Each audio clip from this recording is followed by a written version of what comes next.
There is an aspect of monster design we didn't cover in the previous video. It is monster design in the sense of coming up with creatures. The kinds you can see in movies, illustrations, and in games. Don't get me wrong, they do have a purpose, a function, but it often relates more to the universe or the story than to the gameplay. I'm talking about monsters or imaginary animals that bring variety to your game world. We can think about creatures like mugs in the Final Fantasy series, for instance. There are many games with monsters that are part of the gameplay, but that behave in similar ways. Think about what we call trash mobs in MMORPGs. They help to populate the world, but for the most part, you can all beat them the same way, without establishing a particular strategy. In Final Fantasy, Guild Wars, or World of Warcraft, the majority of monsters are just here to set the pace of your journeys, and to make them feel more varied. They breathe life in every region of the world, and that's very important for those games, but the mindset you have working on the creatures is more story and art driven than it is with Mario, for example. If each monster has to add unique blocks of gameplay to your game, you will likely first design it from the gameplay standpoint and work on its look afterwards. In an RPG, however, in many cases, a concept artist will take care of the visual design first. Let us look at a few creatures from Final Fantasy XIV.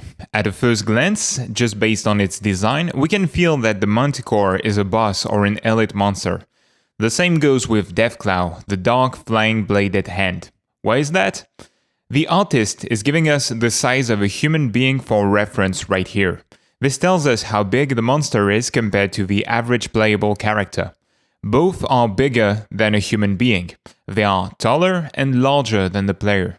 Because of that, we know that they should also be more powerful than him. Their form reinforces the idea. The Manticore has large muscles, spiky horns, wings, claws, and scales. Its muscles are not only massive, they are also angular, which makes them look even more developed. Sharp angles, mass, spikes, and other pointy details all suggest power and fierceness. They look and feel dangerous. The other boss, Deathclaw, has lots of blades to its name. Its fingertips look slender and sharp. The designer also used red, the color of blood, to attract the eye to the monster's weapon and its emotionless face. Dark tones, reds and purples are all often used to suggest darkness, blood, royalty, and strength. This purple Hydra is also a unique monster. The camera looks up at it from the ground, making it look dominant. We know it's a boss not only thanks to its form and pointy details, but simply thanks to its color scheme. If we now take a look at a Cockatrice, a common, basic monster in the Final Fantasy series, we get the opposite feel. This is an in-game screenshot. The player is taller than the bird, so the camera is at a slightly downward angle. The creature is very round, its eyes are widely spread apart from one another, which makes it look stupid and almost harmless. In-game, this is a weak and common monster.